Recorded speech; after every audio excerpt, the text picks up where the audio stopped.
घोरी द कन्हैया हो खेलब होली रंग घोरी द घोरी द कन्हैया हो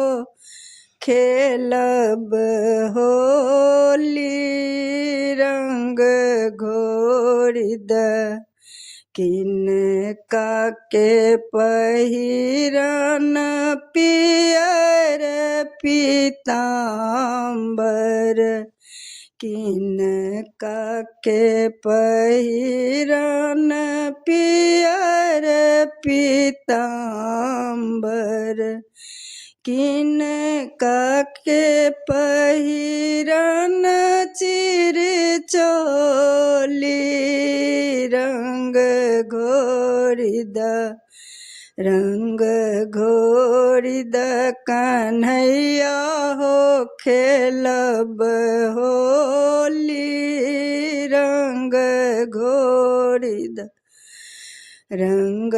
घोरी द कन्हैया हो खेलब होली रंग घोरी द कृष्णा के पहिरन पियर पीताम्बर कृष्णा के पहिरन पियर पीताम्बर राधा जी के पहिरन चिर चोली रंग घोरी द कन्हैया हो खेलब होली रंग घोरी द कन्हैया हो खेलब होली रंग घोरी द किनका के हाथ कनक पिचकारी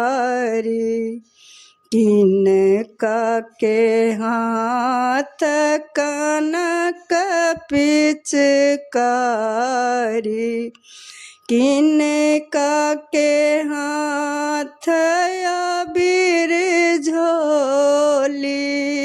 रंग घोरी द कन्हैया हो खेलब होली रंग घोरी द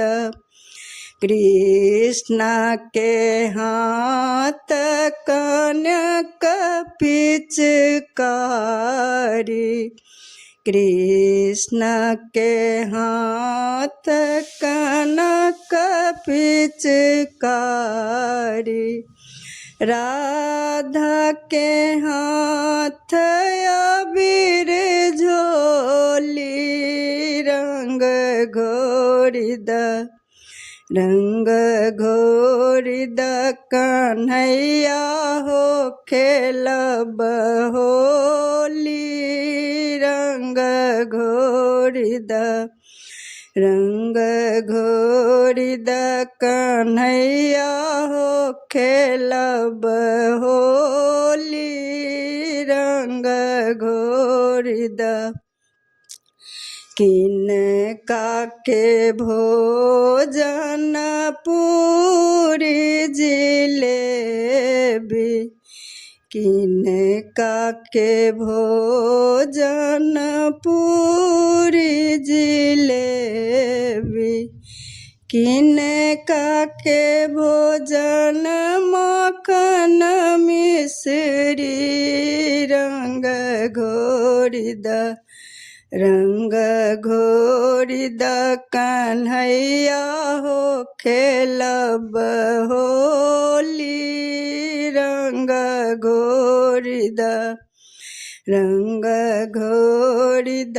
कन्हैया हो खेलब होली रंग घोरी द राधा के भोजन पूरी जिलेबी,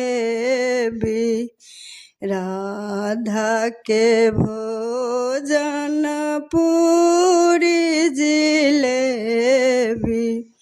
कृष्ण के भोजन मक्खन मिश्री, रंग घोरी द कन्हैया हो खेलब होली, रंग घोरी द कन्हैया हो खेलब होली,